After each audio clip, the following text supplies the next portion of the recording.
Hello friends, this is CA Parth Garg. In last class हमने law में पढ़ा था, बेसिक क्लास में इंट्रोडक्शन किया था हमने। थोड़ा जो हमारा सिलेबस था उसका समराइजेशन किया था, कितने नंबर ऑफ चैप्टर्स हैं, कितने नंबर ऑफ चैप्टर कैसे आएंगे।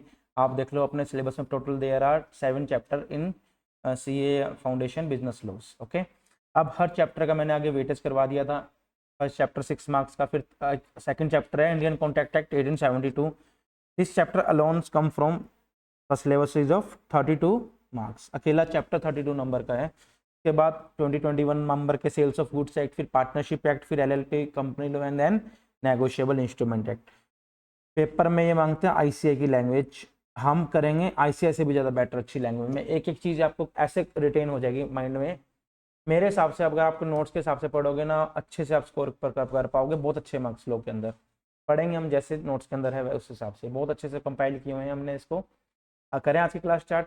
वो मैं एग्जाम पैटर्न वाली क्लास में डाल दूंगा, जिसमें हमको पता चल जाए कौन से क्वेश्चन कितने मार्क्स के आएंगे। ओके, बेसिकली हमने इंट्रोडक्शन किया था कंपनीज एक्ट 2013। आज सबसे पहले मैंने ये इसलिए करवाया क्योंकि स्टूडेंट्स को बेसिकली कुछ ना कुछ तो कंपनीज के बारे में पता होता है। +2 लेवल पे कंपनी क्या होती है हम पढ़ते होते हैं, कहीं ना कहीं बिजनेस स्टडीज में भी पढ़ते होते हैं इसके बारे में, है ना। फॉर्म्स ऑफ बिजनेस ऑर्गेनाइजेशन नहीं आता बिजनेस स्टडी में, चैप्टर होता है आपका एक, उसमें कंपनीज के बारे में थोड़ा वो जिक्र होता है। याद करो, आपने पढ़ा होगा उस चीज़ के पहले। तभी मैंने कराया क्योंकि स्टूडेंट्स कहीं ना कहीं रूबरू हुआ होता है इस चैप्टर से। तो कंपनीज एक्ट 2013 टोटल एक क्या, एक कंपनी एक्ट का प्रोविजन है। उसमें कितने सेक्शन है टोटल? 470 सेक्शन है और 7 शेड्यूल्स है।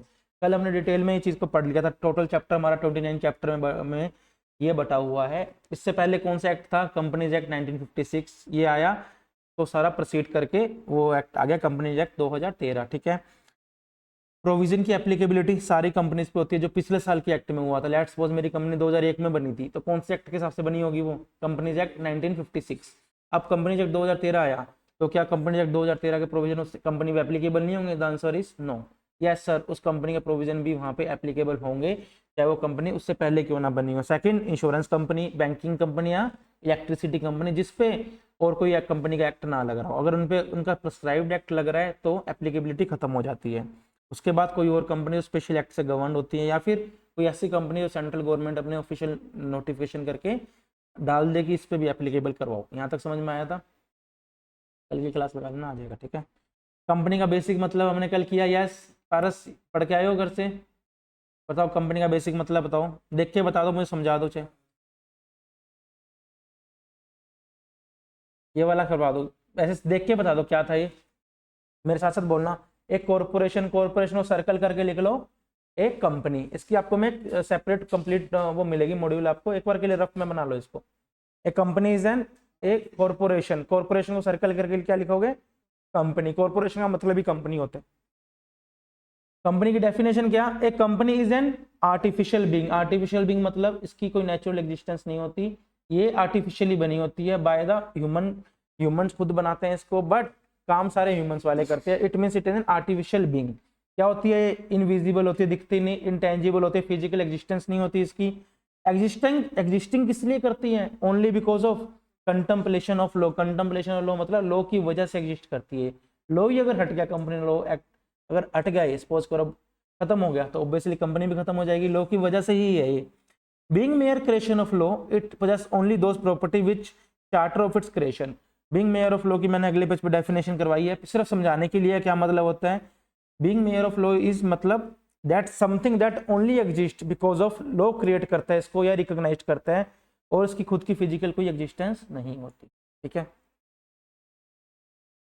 Being mere of a law, layer law की वजह से इट पोजेस, इट मतलब कंपनी की बात कर रहा हूँ, पोजेस मतलब उसने पोजेस किया हुआ, अपने आप को रखा हुआ है। क्या? सिर्फ वही प्रॉपर्टी जो इसकी क्रिएशन में इसकी हेल्प के लिए यूज हुई है, जो इसको एक्सप्रेसली या फिर एक्सीडेंटली इस नेचर का बनाती है। ये डेफिनेशन थोड़ी टफ लगती है स्टूडेंट को, तो आप सेकंड वाली करना। पेपर में तो हमने सेकंड वाली डेफिनेशन ही करनी है।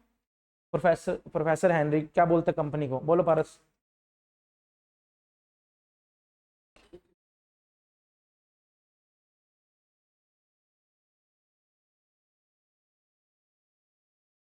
आया कंसेप्ट समझ में? कल हमने इसको डिटेल में पढ़ा था। कंपनी क्या है सर? इट इज एन, एक company is an incorporated association. एक इनकॉर्पोरेटेड मतलब एक ऑलरेडी इनकॉर्पोरेट हो चुकी है एक एसोसिएशन है, जो कि क्या है? Which is an artificial person. किसने क्रिएट किया है इसको? By law having separate legal entity with a perpetual succession and common seal। ये डिटेल में कराऊंगा क्या मतलब होता है इनका, ठीक है, ये कर लोगे अच्छे से। कंपनी की डेफिनेशन है। चलो नेक्स्ट पेज पे, सेपरेट लीगल एंटिटी बहुत अच्छे से करा था। आज के टाइम में हम बात करें प्रोप्राइटरशिप की। प्रोप्राइटरशिप में कौन होगा? ओनर भी मैं हूँ, बिजनेस भी मेरा है, हमारा में कोई अलग अलग नहीं है, सेपरेट लीगल एंटिटी नहीं। बट कंपनी अगर मैंने एक एक्ट में फॉर्म कर ली, मैंने और यश ने मिलकर कंपनी बनाई, हम दोनों उस कंपनी के डायरेक्टर हैं, उस कंपनी में डायरेक्टर बन गए, आज वो कंपनी क्या है? सेपरेट लीगल है। हम दोनों अलग हैं, वो दोनों अलग है, कंपनी अलग है। कंपनी हमें क्या देगी? हमें डिविडेंड देगी, अगर हम शेयर होल्डर हैं तो, डायरेक्टर हैं तो हमें रेम्यूनरेशन देगी उस हिसाब से। बट कंपनी की फिजिकल एग्जिस्टेंस बिल्कुल अलग है। ये देखो, ये मैंने चार्ट बनाया, छोटा सा एक ड्राइंग बनाई। ये भाई साहब कंपनी के कौन है? ओनर है। कंपनी का ओनर मतलब ये डायरेक्टर हैं, इन्होंने फॉर्म करी। बट बिजनेस कहता है भैया अपने रिकॉर्ड और कैश अलग रखो। वो कहता है सर ठीक है मैं रखूंगा, क्योंकि I am the separate legal entity. First point clear हो गया। There are distinctive feature. Distinctive मतलब बहुत तरह के फीचर्स होते हैं बिटवीन अलग अलग ऑर्गेनाइजेशन है। प्रोप्राइटरशिप का अलग होगा, पार्टनरशिप का अलग होगा, कंपनी का अलग होगा, इंडिविजुअल का अलग होगा, एचयूएफ का अलग होगा, ऐसे ऐसे फॉर्म्स ऑफ ऑर्गेनाइजेशन हम पढ़ते हो। And the most striking feature, striking मतलब जो डिफरेंट फीचर है कंपनी का, जो बाकी फॉर्म से अलग बनाता है, वो क्या है? क्या its acquire an unique character of separate legal entity. ये वाली लाइन आप काटना हो काट सकते, काट देना।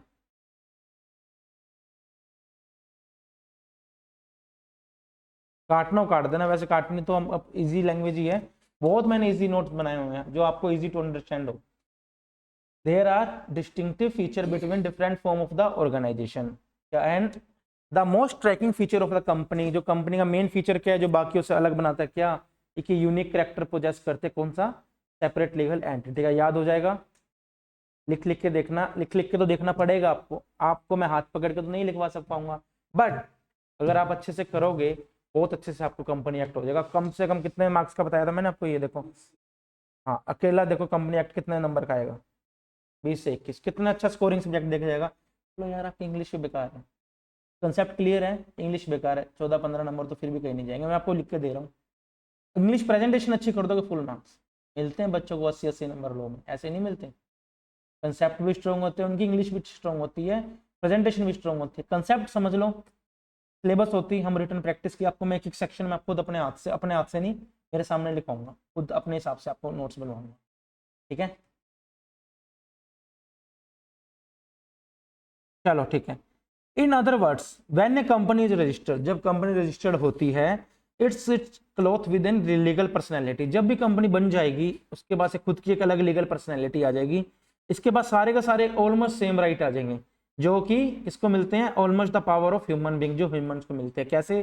खुद की अलग एग्जिस्टेंस होंगी, खुद की अलग डिस्टिंग होंगी और सेपरेट होंगी फ्रॉम इट्स मेंबर। एक कंपनी खुद अपनी प्रॉपर्टी ले भी सकती है, खुद का अलग बैंक अकाउंट भी कर सकती है, खुद पैसा भी रेज लोन भी कर सकती है, एंड इनकार लाइबिलिटी भी कर सकती है, और किसी और से कॉन्टेक्ट में भी आ सकती है। ये समझ में आ रहा है? समझ में? ठीक है। थर्ड पॉइंट, ये तीनों पॉइंट थे, ये तीनों पॉइंट बेसिक रीड रीड थे। सेम वही चीज बताई गई है अपने मेंबर से अलग है कंपनी, हर मेंबर के पास राइट है कंपनी का, कि कंपनी के साथ राइट कॉन्ट्रैक्ट कर सकता है मेंबर भी, राइट अगेंस्ट भी कर सकता है, उसको उधार पैसे उधार भी दे सकता है कंपनी को, बट उधार ले नहीं सकता। वो हम इसी एंटर में पढ़ेंगे डायरेक्टर चैप्टर के अंदर कि कौन कौन सी रिस्ट्रिक्शंस लगती है कंपनी को उसमें लोन देने में, ठीक है। एक company is capable of, third point, कि वो एंजॉय कर सकती है, ओन कर सकती है, खुद की प्रॉपर्टी को डिस्पोज कर सकती है खुद के नेम से। Although the capital and assets are contributed by the share holder, चाहे सारे कैपिटल एसेट्स कंट्रीब्यूट क्यों ना किए हो शेयर होल्डर ने, become the real owner. Real owner कौन होगा उस कंपनी का? कंपनी ही रियल ओनर होगी। कंसेप्ट समझ में आ गया? यहाँ तक बिल्कुल इजी लैंग्वेज में था। फटाफट से मुझे ना केस लो से पहले प्रॉपर्टी तक की एक फास्ट रीडिंग ले लो, सर समझ में आ गया। आप दोनों थोड़ा स्लो रीडिंग ले लेना, कल की क्लास में हमने इसको डिटेल में पढ़ा था। सिर्फ यहाँ से यहाँ तक देखो, सेपरेट लीगल एंटिटी से लेके यहाँ तक प्रॉपर्टी तक, जल्दी से फास्ट रीडिंग लो, सर समझ में आ गया, लैंग्वेज हमें बहुत ईजी लगी। Come on.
है बच्चों।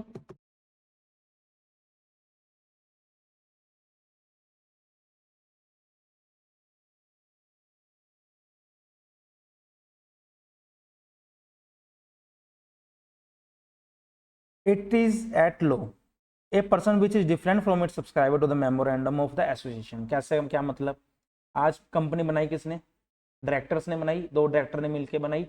अब सब्सक्राइबर टू द मेमोरेंडम कौन हुए, डायरेक्टर। डायरेक्टर ने उनके कुछ प्राइवेट लिमिटेड कंपनी में अपने कुछ शेयर्स लिए हुए हैं। I am the subscriber to the memorandum. हम पढ़ेंगे इसमें थोड़ा सा आगे जाके, मेमोरेंडम ऑफ एसोसिएशन करके टॉपिक आएगा, वो पढ़ेंगे। अब बनाई मैंने, सब्सक्रिप्शन मेरे पास है, बट मैं चाहे क्यों ना बनाऊं, मेरे पास कंपनी शेयर क्यों ना, बट फिर भी मैं और कंपनी अलग अलग है। It is at law that a person which is different from the subscriber to the member of the association. कहने का मतलब क्या, कंपनी एक ऐसा पर्सन है जो अपने खुद के मेंबर से भी अलग मानी जाएगी इसको।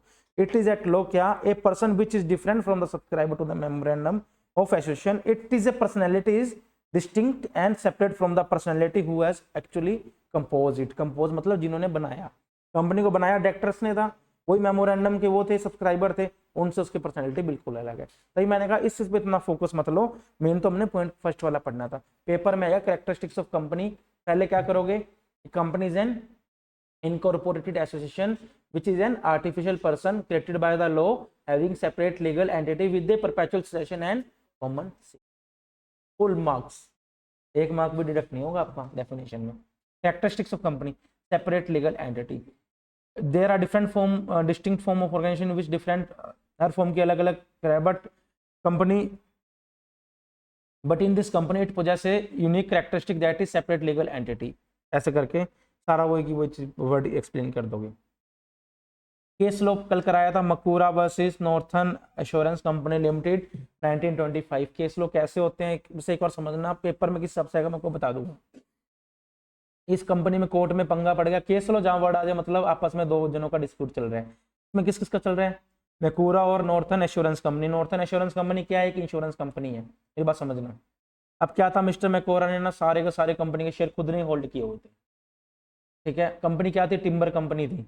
टिम्बर कंपनी के सारे सारे शेयर उसने खुद ने होल्ड कर रखे थे, और टिम्बर कंपनी सारा का सारा माल उससे भी परचेज करती थी।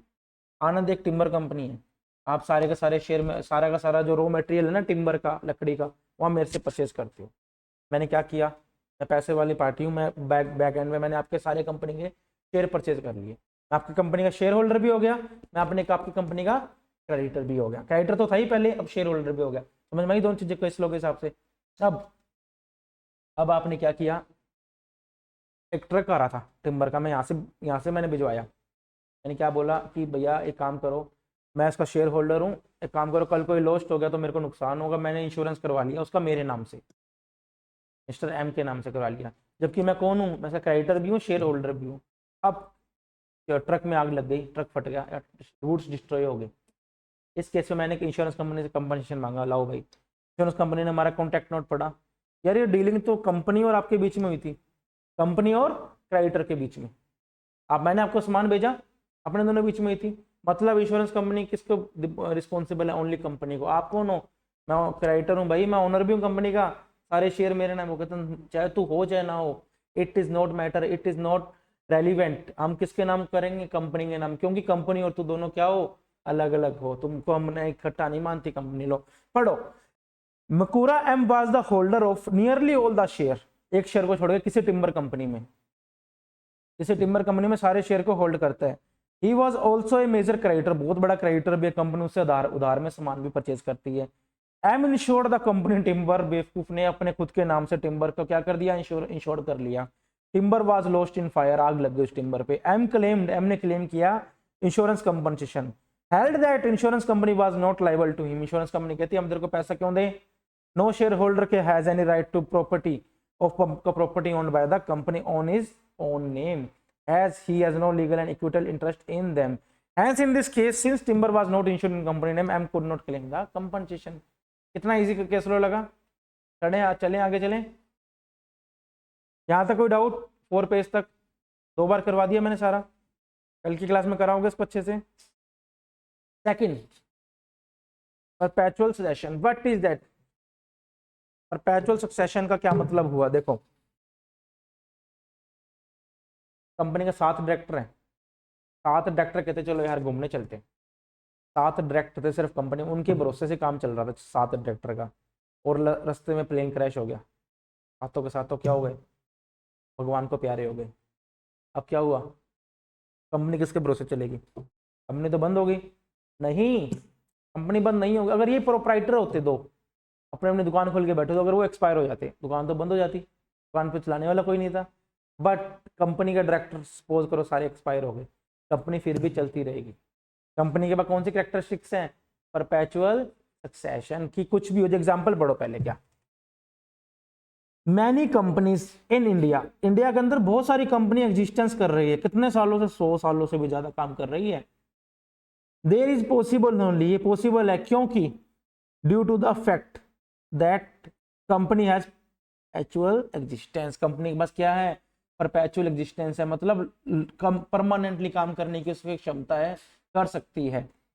There was a company which has 7 member and all of them died in an aircraft, सारे के सारे एयर दुर्घटना में एक्सपायर हो गए। डिस्पाइट दिस, इसके बावजूद the company still exist, like unlike partnership form of business, partnership होते 7 पार्टनर होते, एक्सपायर एक साथ हो जाते, पार्टनरशिप बंद हो जाती।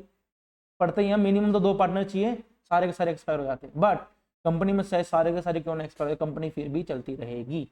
अच्छा, आप समझ में आया परपेचुअल सक्सेशन का मतलब। अब बुक से आ जाओ, मेंबर में डाई, मेंबर डाई हो सकते हैं और चेंज हो सकते हैं, but the company goes on till its wound up on the ground specified by the act. Company कब बंद होगी, जब वो वाउंड अप मतलब वाइंड अप हो गए कंपनी, जब उसको बोल दे यार कंपनी में आप 3 डायरेक्टर हैं, अपने काम कर लिया, अपन ने 10 साल कंपनी चला ली, अपने काम करने के मन में नहीं, अपने तीनों में डिस्प्यूट हो गया, तीस कहता है मैं अपना काम करूंगा, आप कहते हैं मैं अपना काम करूंगा, मैंने बोला मैं अपना काम करूंगा, कंपनी बंद करो। अब कंपनी बंद हो सकती है, यस, हमने डेलिबरेटली बोली है चीज को, हम वाइंडिंग का कंसेप्ट लेके आएंगे, वाउंड अप, खत्म करो। तब तक कंपनी चलती रहेगी जब तक वाउंड अप ना आया हो। फर्स्ट लाइन समझ में आ गई, एवरी मेंबर, आगे समझ में, मेंबर में डाई, मर भी सकते हैं और चेंज भी हो सकते हैं, but the company goes on लगातार चलती रहेगी, कब तक, till its wound up as per the specified by the, समझ में आया। जब तक हम कंपनी को बंद नहीं करेंगे ना खुद जाके, तब तक कंपनी चलती रहेगी। यह समझ में आ रहा है, थोड़ा इंट्रैक्शन रखो। The share of the company में चेंज, शेयर कैपिटल भी चेंज हो सकती है, एक दूसरे को शेयर परचेज भी कर सकते हो, कब तक, इनफाइनेटली तक, कोई इसकी सीमा नहीं, कितनी मर्जी बात करो, but that does not effect the existence of the company, but company existence में कोई फर्क नहीं पड़ेगा। Since a company is an artificial person created by the law alone can bring end its life। क्या कंपनी एक life है जो किसने बनाई है, लॉ ने दी है, तो लॉ ही इसकी लाइफ को खत्म कर सकता है, हमारे हाथ में परपेचुअल सक्सेशन की वजह से ये चीज पॉसिबल नहीं है। कंपनी बंद करना है तो किसकी हेल्प लेनी पड़ेगी आपको, लॉ की। ऐसे आप कंपनी बंद नहीं कर सकते, प्रॉपर इसका प्रोसीजर आपको फॉलो करना पड़ेगा। Its existence is not affected by the death और इंसॉल्वेंसी ऑफ मेंबर्स। अब आप लाइन पढ़ो, इसकी एग्जिस्टेंस पे डेथ और इंसॉल्वेंसी ऑफ मेंबर से फर्क नहीं पड़ेगा। लाइन पढ़ो, कितनी इजी लाइन में बनाया हुआ है टॉपिक को मैंने, एक समझ में आया कंसेप्ट आपको परपेचुअल सक्सेशन का। आनंद जल्दी से पढ़ो, मुझे बताओ सर हो गया परपेचुअल सक्सेशन, फिर मैं आगे बढ़ता हूँ।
हो गया, कैसे लगे दोनों पॉइंट, समझ में आ गए, separate legal entity and perpetual succession. अब आपको घर पे जाके खुद रिटर्न प्रैक्टिस करनी होगी, कैसे भी हैंड राइटिंग में करना, किसी भी कॉपी में करना, बट रिटर्न प्रैक्टिस जरूर करना।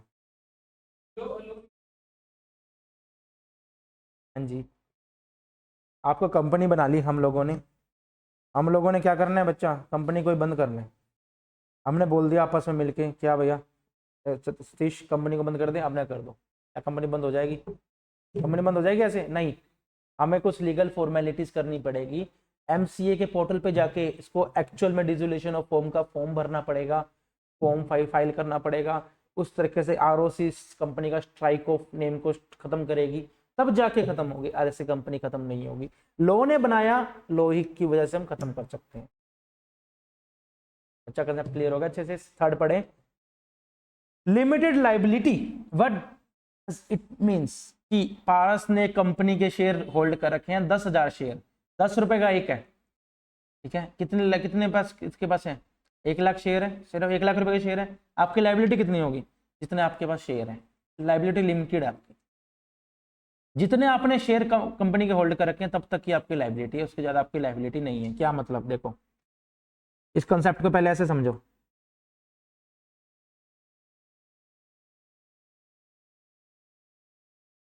इसने होल्ड कर रखे हैं 10,000 शेयर, 10 रुपए का एक, 1 लाख, ठीक है? रिया ने होल्ड कर रखे हैं 5,000 शेयर, 10 रुपए का एक, 50,000। लेट्स सपोज पारस ने कर रखे हैं 7,000 शेयर, 70,000। और यश ने कर रखे हैं 3,000 शेयर, 10 रुपए का एक, 30,000। एक और लेट्स सपोज आनंद ने कर रखे हैं 15,000 शेयर, सबसे ज़्यादा आनंद ने कर रखे हैं 10 रुपए का एक, 1.5 लाख, ठीक है? टोटल बोलो, 1 lakh, 2 lakh, 3 lakh, 4 lakh rupees equity share holder है टोटल, ठीक है? 40,000 शेयर है, इन लोगों ने ऐसे होल्ड कर रखे हैं। समझ में आया? कंपनी पे क्या हो गया? कंपनी क्या होगी? वाइंडिंग अप की ओर चली गई, कंपनी धीरे धीरे खत्म हो रही है। कंपनी की वाइंडिंग अप में चलेगी, कंपनी घाटे में चलेगी, नुकसान हो गया कंपनी को। कंपनी ने कितने पैसे देने आउटसाइडर को? 10 लाख। 10 लाख देने हैं कंपनी ने, लोगों को देने हैं। किसके को? लोग कौन कौन हो गए इसमें? क्रेडिटर्स हो गए, बैंक वाले जहाँ से लोन लिया वो हो गए, और अनसिक्योर्ड लोन हो गए। ये तो 3 लोग होते हैं कंपनी की लाइबिलिटीज, इनको देने हैं कितने? 10 लाख रुपए। देगी कहाँ से कंपनी? लेट्स सपोज कंपनी ने अपने फिक्स्ड एसेट बेचे, 2 लाख रुपए कंपनी फिक्स्ड एसेट्स से बेच के मैंने पैसे इकट्ठा कर लिया। कंपनी के पास कैश, डेटर, स्टॉक सारा पड़ा था, लेट्स सपोज 3 लाख रुपए का। अब कंपनी ने अपने एसेट्स बेच के कितना रुपए इकट्ठा कर लिया? कितना रुपए इकट्ठा कर लिया? 5 लाख इकट्ठा कर लिया एसेट बेच के। लोगों को पेमेंट कितनी करनी है? 10 लाख रुपीज। लोगों को मतलब आउटसाइडर को। अब कितने शॉर्ट है? 5 लाख शॉर्ट है। अब कौन किसके बजाऊंगा? इसमें मैंने मेरे डिबेंचर होल्डर को पेमेंट कर दी, क्रेडिटर को पेमेंट कर दी, लोन को पेमेंट कर दी, सारा नेट में 5 लाख रुपए और देने हैं मैंने लोगों की। अब किसके बजाऊंगा? आप 5 लोग कौन हो? 5 लोग कौन हो आप? Equity share holder. मैं हूँ कंपनी भागा आया, 5 लाख रुपए मैंने देने हैं भाई। 5 लाख के मैंने मेरे एसेट्स बेच दिए। आप लोगों के नहीं थे, वो मेरे नाम से थे, मेरे थे। 5 लाख रुपए और चाहिए, पैसे दे दो ना। आप क्या बोलोगे? फिश मैं 1 लाख रुपए दूंगा। 1 लाख शेयर होल्ड कर रखे हैं मैंने तेरे, ज्यादा मेरे पास नहीं है। लो नहीं बोलता, दे दो, आप पे है। तो आपको 1 लाख रुपए तक की लाइबिलिटी है। 1 लाख ले लो, मुझे मेरे शेयर कोई दिक्कत नहीं है, वो रखो। आप कितने दोगे? जल्दी बोलो। 50,000। आनंद आप कितने दोगे? 1.5 लाख। भारत कितना? 70,000। एंड सो ऑन चलता रहेगा ऐसे ऐसे करके। तो टोटल कितने आएंगे? 4 लाख। अभी कंपनी 1 लाख है, 1 लाख कंपनी कोई और प्रोसीजर से, कोई और कंडक्ट से, हम डिटेल में बाद में पढ़ेंगे। 4 लाख तक की आपकी लाइबिलिटी है। लाइबिलिटी कितने हुई मेंबर्स की? 4 लाख। इसको क्या बोला जाएगा? कंसेप्ट समझ में आया लिमिटेड लाइबिलिटी का? कंपनी हम पे अगर सपोज करो ये प्रोप्राइटरशिप होती, आपने 5 लाख पेमेंट करनी होती, आप अकेले बिजनेस कर रहे हो, तो 5 के 5 आपके होते, आपको देने होते कैसे ना कैसे करके। घर गिरवी रखते, कुछ भी गिरवी रखते हैं ना। इसी तरह कंपनी के मेंबर्स की liability should be limited. Third point समझ में आया? बहुत धीरे धीरे करवाया, बहुत डिटेल में करवाया। The liability of the member depends upon the kind of the company जिसमें वो मेंबर है। We know that company is a separate legal entity which is distinct from its member. वही लाइन रिपीट हुई है। Thus in case of limited liability company the debt मतलब कर्जा of the company in totality मतलब aggregate करके सारा कर्जा do not become the debt of the share holder. पता ही है ये बात। सारा का सारा कर्जा कितना था कंपनी में, सब कुछ करने के बाद डेट को एडजस्ट करने 5 लाख। 5 लाख कंपनी का कर्जा है, शेयर होल्डर का नहीं। शेयर होल्डर कितना है मैक्सिमम आप लोगों का? सिर्फ 4 लाख का। The liability of the member is limited, कितनी लिमिटेड है आप लोगों की? जितनी आपने to the extent of nominal value share held by them, जितना आपने शेयर होल्ड किया हुआ, इसको हाईलाइट कर लो बच्चों।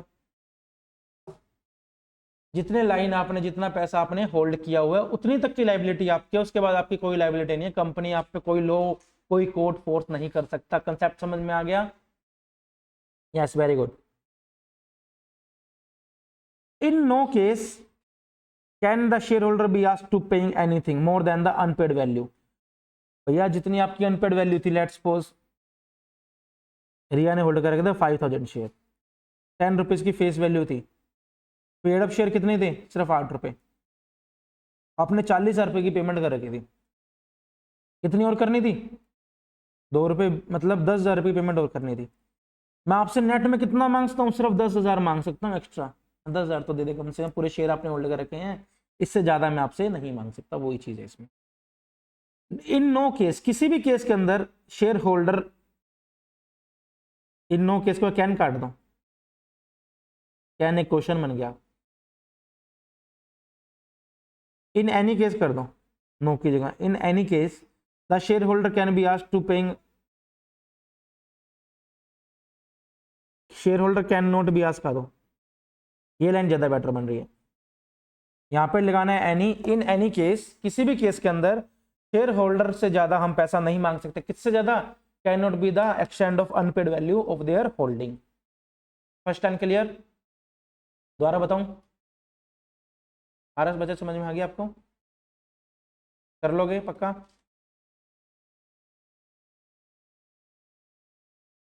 सेकंड पढ़े? Okay. In the case of company limited by guarantee, company में गारंटी भी चलती है। कंपनी दो तरह की होती है, limited by share, limited by guarantee. हम पढ़ेंगे आगे, देखो आपको एक सेकंड दिखाता हूं।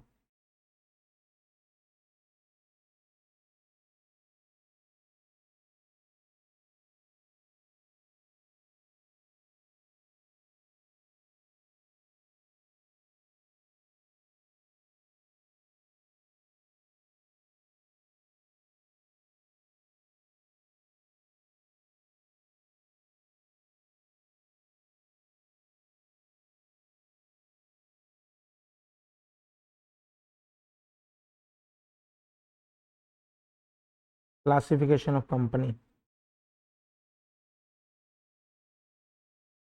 ये देखो बच्चों, लायबिलिटी की बात करें, लायबिलिटी के पॉइंट ऑफ व्यू से कंपनी 3 तरह से होती है।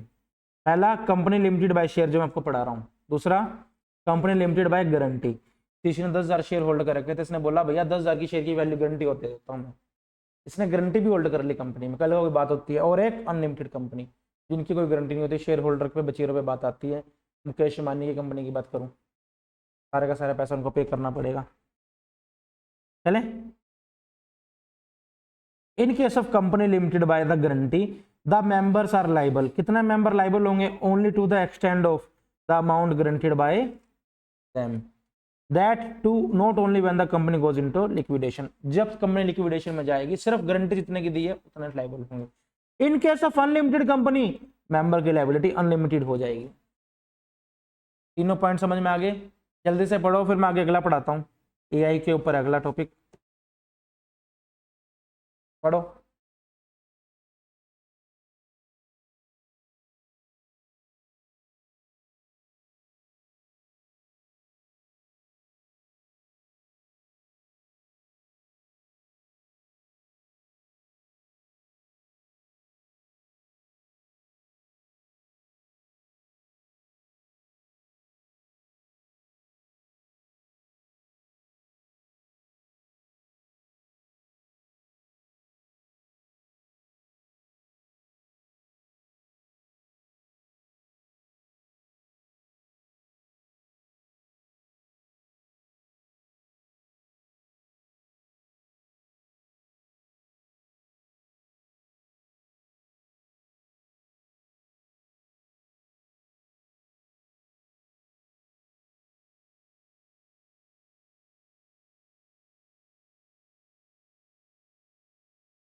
हो जाए तो मुझे बता देना सर, हो गया। आयुष हो गया बोला। इजी लगा? लो, 3 पॉइंट कौन कौन से पढ़े भाई साहब आपने? पहला कौन सा पढ़ा? पहला कौन सा पढ़ा? Separate legal entity. Second, perpetual succession. Third, अच्छे से पढ़ लेना, बहुत इजी है। फोर्थ, चले आगे चले।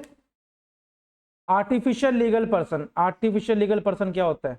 एक रोबोट कि बस वो सांस नहीं ले सकता, खाना नहीं खा सकता, या हमारी तरह ह्यूमन एक्टिविटीज नहीं कर सकता, चल फिर नहीं सकता, फिजिकल एग्जिस्टेंस नहीं है, बट ह्यूमन वाले सारे काम कर सकता है।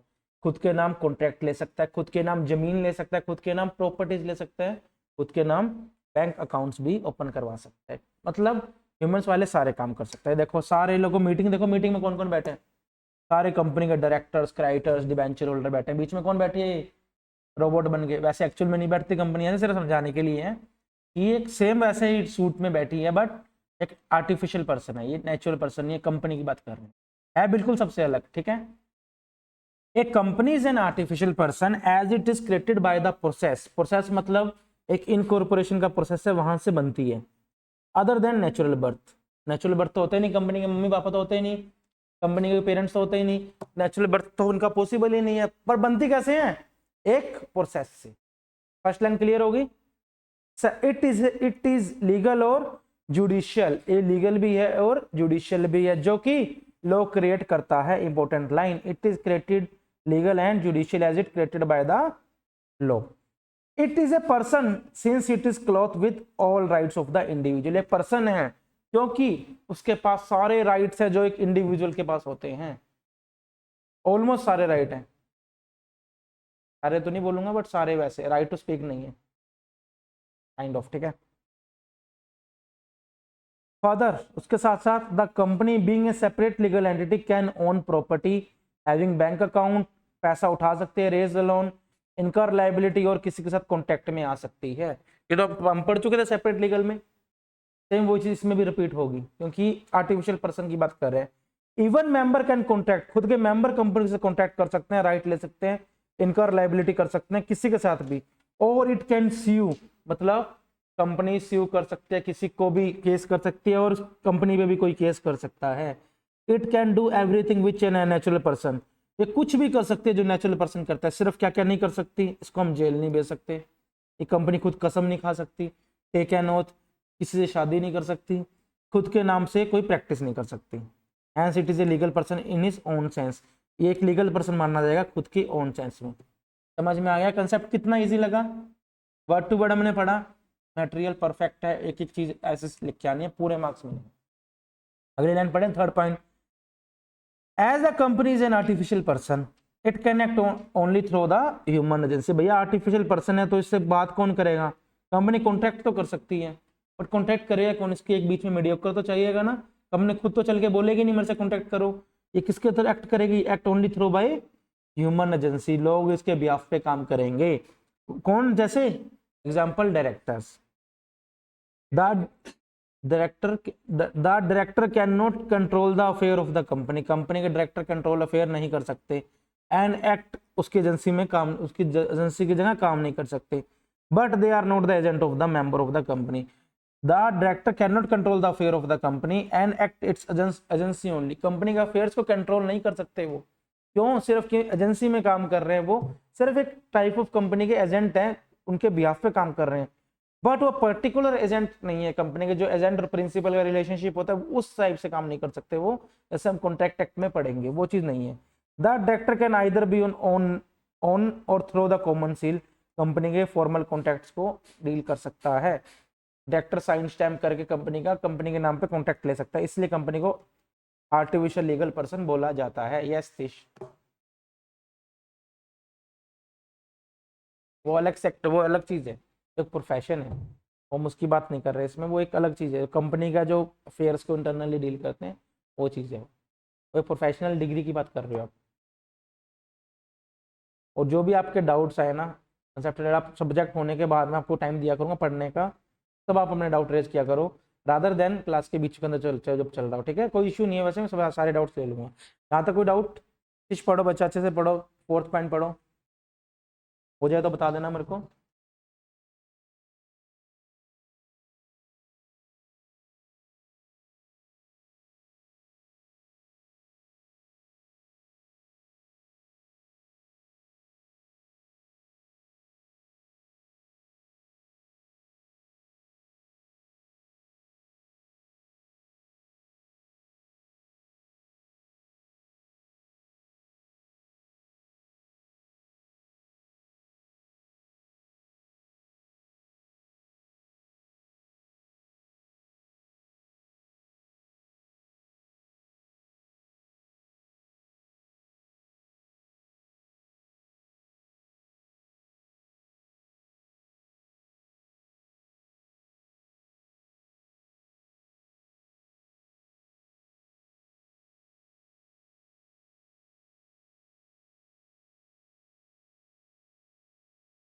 बता देना भाई, हो जाए तो चलें आगे।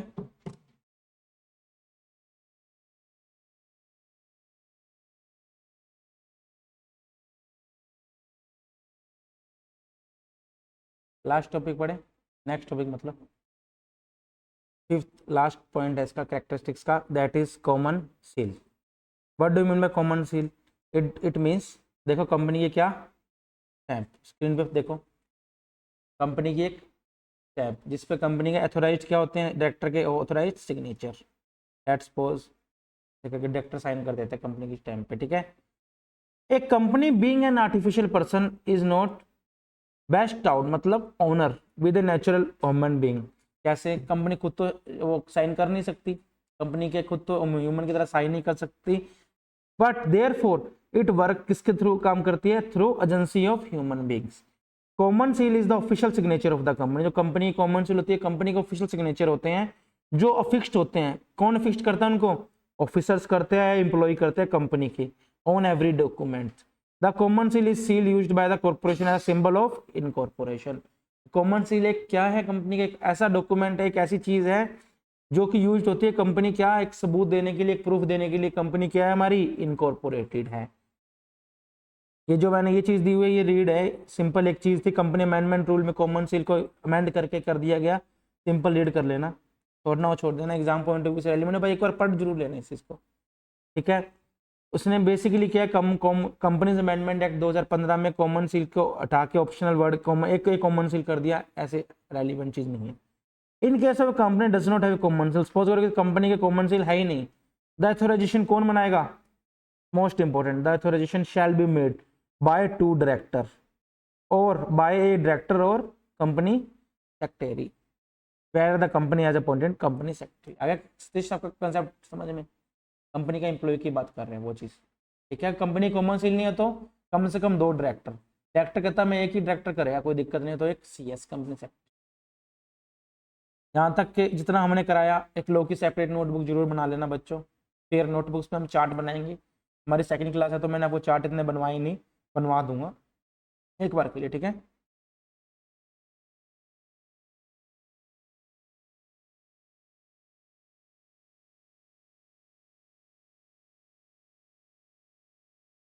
जितना करवाया सारा पढ़ो।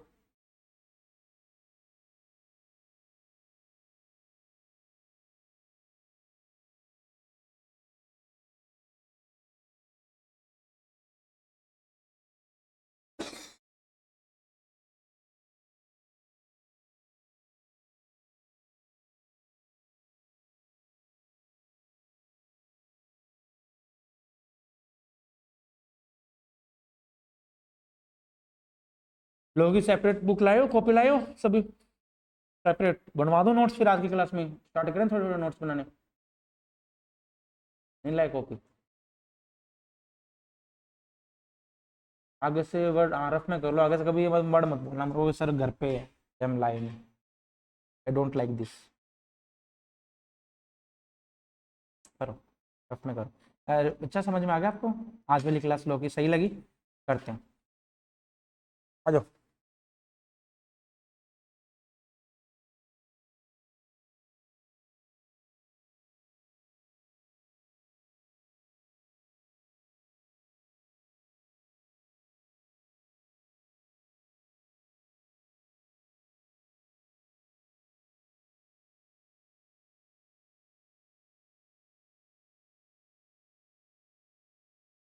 बहुत रेलिवेंट नोट्स बनने वाले हैं हमारे, ये मैं खुद आपके साथ साथ बनाऊंगा, जिससे आपको ये लगे सर भी हमारे साथ मेहनत कर रहे हैं, और आप में मेहनत करने का थोड़ा जो जज्बा है, जो डेडिकेशन है, वो थोड़ी ज़्यादा हो जाए। क्यों आनंद, सही बोल रहा हूँ?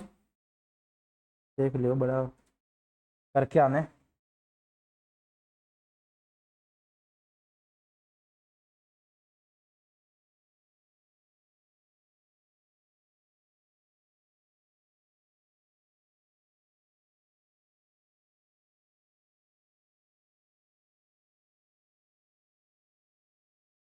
बताओ भाई पारस, डेफिनेशन कंपनी।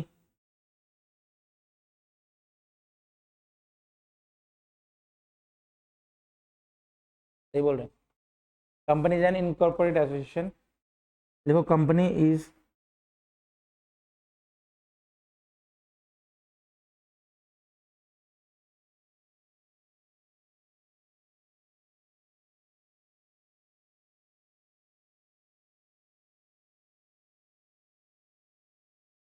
एक सेकंड फोन ऑन।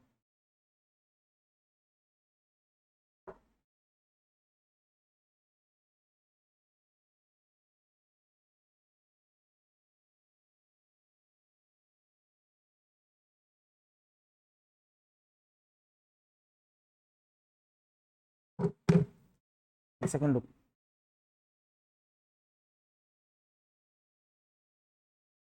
मैं एक चीज़ और देख रहा था, एप्लीकेबिलिटी करवाऊँ, हम कर लेते हैं, कर लो applicability. Company is an incorporated association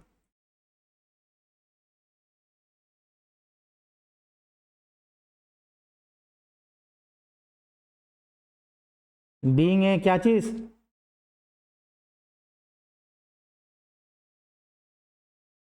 कैसे बनी है Anand? Created by having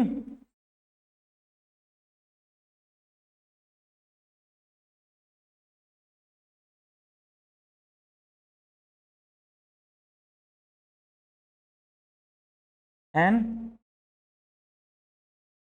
having separate legal entity with perpetual and paper में आए लिखा होगे। ट्रस्ट मी, थ्योरी क्लास के अंदर कोई भी आप ले लो, सीए इंटर की बात करें हम, जितना आपको रिटर्न प्रैक्टिस से आप ऐसे नोट्स बना के समझोगे ना, मैं भी नहीं समझा पाऊंगा। खुद की चीज़ खुद के नोट्स से खुद के नोट्स होते, चाहे मैं कितने मर्जी आपको बुक्स दे दूँ, ये चीज़ के मैं चाहूँ तो नोट्स भी दे सकता था, है ना, पर आप खुद एक सेपरेट बढ़िया सी नोटबुक बनाओगे पूरी लो की। पढ़े, बोलोगे, बताओ, बिना देखे बताओ भाई साहब, definition, speak loudly.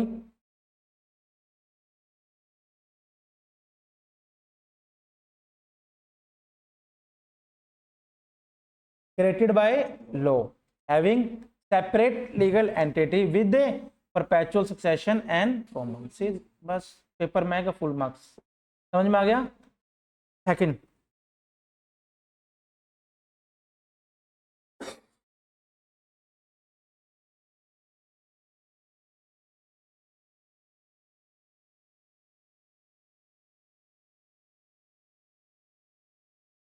Applicability of company law.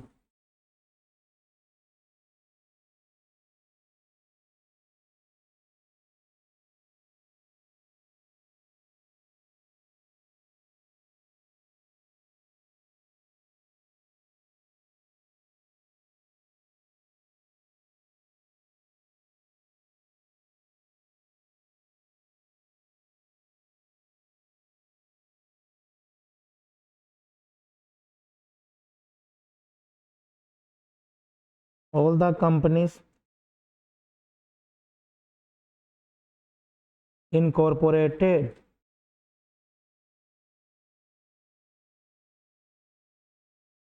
under this law or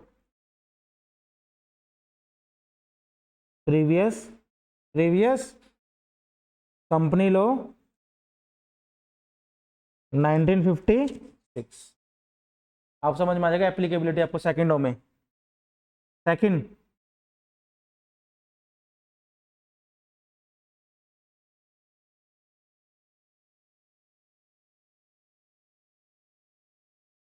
every insurance company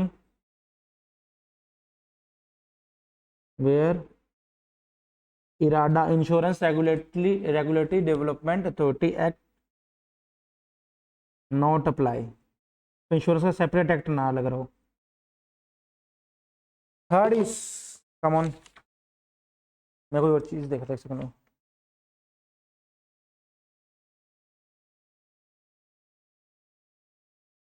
और इसमें लिखो banking company where banking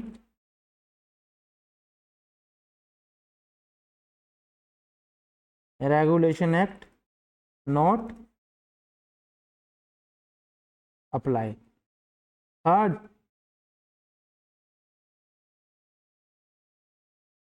electricity company where electricity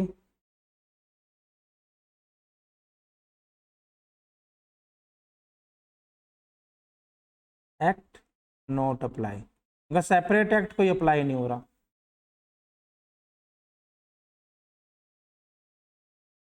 fourth,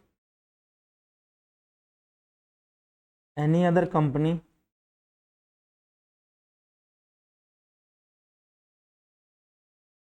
govern by, कोई स्पेशल और कोई स्पेसिफिक एक्ट उस पर अलग से लग रहा है। Any other company which is govern by specific act, किसी टाइम बिंग फोर्स की वजह से उस पर कोई पर्टिकुलर कंपनी पे एक्ट लगा दिया गया। लास्ट क्या, any other company that central government में डीम्स फिट, तो सेंट्रल गवर्नमेंट को लगता है यार इस पे कंपनी एक्ट लगना चाहिए, वो तो हम सब, वही तो पूरे लॉ का लेजिस्लेशन का माई बाप है सेंट्रल गवर्नमेंट, वो अपनी मर्जी से करवा सकते। Come on, clear? बहुत अच्छे से नोट्स बनाओगे अपने हिसाब से, एग्जाम पॉइंट ऑफ व्यू से हमारे इतने बुक्स होने, जब आप पेपर में जाओगे तो आपको ये मेरे वाले नोट्स देखने की आवश्यकता इसलिए नहीं पड़ेगी क्योंकि खुद के नोट से आपकी रिटेंशन पावर बहुत बढ़ जाएगी, दिमाग में पिक्चर बन जाएगी आपके उस हिसाब से। थ्योरी क्लास में हम सारा आपको मेन मेन बुलेट्स तो मैं करवा ही दूंगा।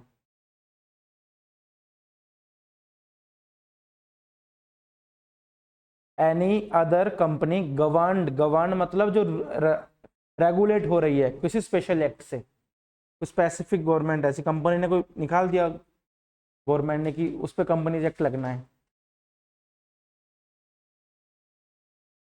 कॉपी कौन सी है?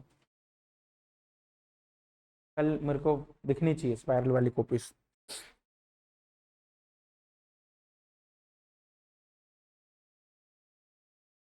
चलें भाई,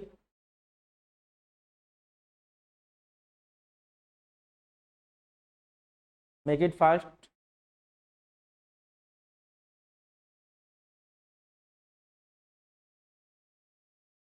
अब आपने एप्लीकेबिलिटी लिख ली, अब जल्दी से एक बार एप्लीकेबिलिटी पढ़ो, अब देखो कितने सेकंडों में पर समझ में आएगा आपको। कम कहाँ कहाँ होगा, अब जल्दी से पढ़ो, 1 मिनट आपके पास, लिखने के बाद पढ़ो। बताता हूँ अभी, पढ़ो पढ़ो एप्लीकेबिलिटी पढ़ो, लिखने के बाद देखो जल्दी से कितना समझ में आ रहा है, कहाँ कहाँ एप्लीकेबल होंगे। तो बताना सर अब बेटर समझ में आया हमें लिखने के बाद।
हो गया, पढ़ लिया सभी ने?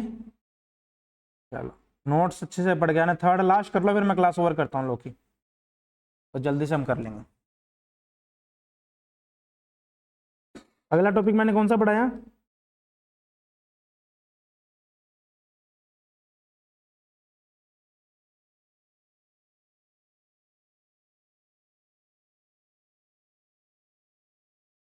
एक सेकंड।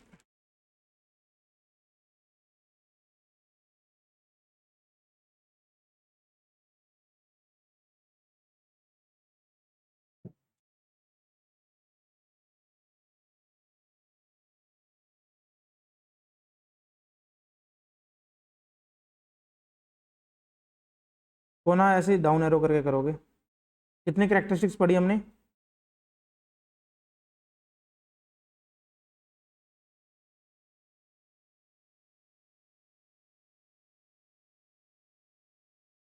कितनी कैरेक्टरिस्टिक्स पढ़ी हमने? 5 फैक्ट। फर्स्ट कौन सी पढ़ी थी? Separate legal entity. सेकंड लिखो, first is separate legal entities में जो एक एक चीज है वो मैं आपको करवा देता हूँ।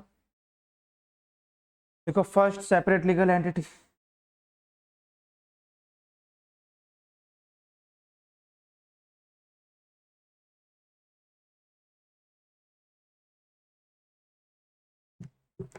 First is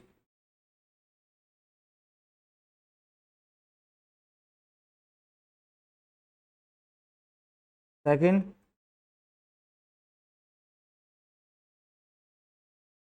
perpetual, third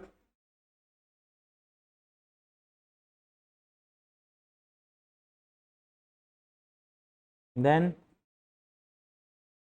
artificial legal person या person, last common cell.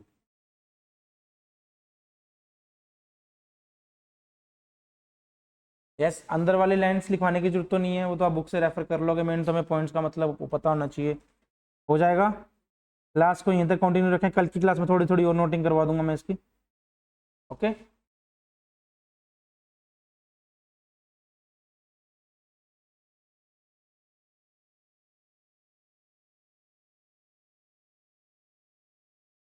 Separate legal entity हो गया हमारा। सेपरेट लीगल एंटिटी मतलब मेंबर और जो कंपनी होगी वो बिल्कुल अलग अलग होगी। बैकोरा वाला हमने केस लॉ पढ़ा इसमें। परपेचुअल सक्सेशन मतलब कंपनी चाहे मेंबर आएंगे जाएंगे, कंपनी लगातार कंटिन्यू चलती रहेगी, सिर्फ उसको लॉ ही बंद कर सकता है। Artificial legal person, sorry limited liability मतलब कितनी होगी जितनी उन्होंने शेयर कैपिटल होल्ड कर रखी है, बट मैक्सिमम कितना मांग सकते हैं? अनपेड अमाउंट तक मांग सकते हैं, वो हमने कर लिया। आर्टिफिशियल पर्सन मतलब कंपनी कॉन्टैक्ट कर सकते हैं किसी के साथ, कोई भी एक्ट में आ सकती है, कुछ भी कर सकती है, बैंक अकाउंट खुलवा सकती है। लीगल कॉमन सेल मतलब official signature of the company, कोई मेंबर कंपनी के बिहाफ पे एम्प्लॉइज अफिक्स कर सकते हैं कंपनी के ऑफिशियल डॉक्यूमेंट पे। कैरेक्टरिस्टिक्स पढ़ ली, क्लास ओवर करें इन तक? यस, हिसाब सब लिख लो।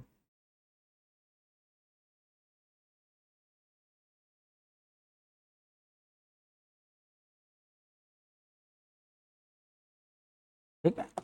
क्लास ओवर करें अच्छे से। होमवर्क है आपका, मैं कॉमन सी यहाँ तक लास्ट तक कितने पेज हो गए हमारे? 6 पेज हो चुके हैं।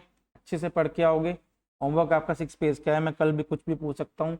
मेक श्योर आपको अच्छी चीज़ अच्छे से आना चाहिए। घर पे खुद के नोट्स बना लेना, अलग कॉपी में बनाने हो तो मैं तो आपको रिकमेंड करूँगा कि बना लो। बट ये चार्ट बुक जो मैं क्लास में छोटे छोटे चार्ट बनाऊंगा, ये तो आप साइड बाय साइड बनाते रहना।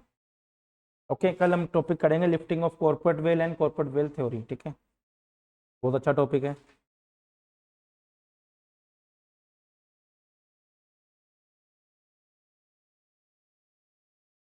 थैंक यू सो मच, मिलते हैं नेक्स्ट क्लास में।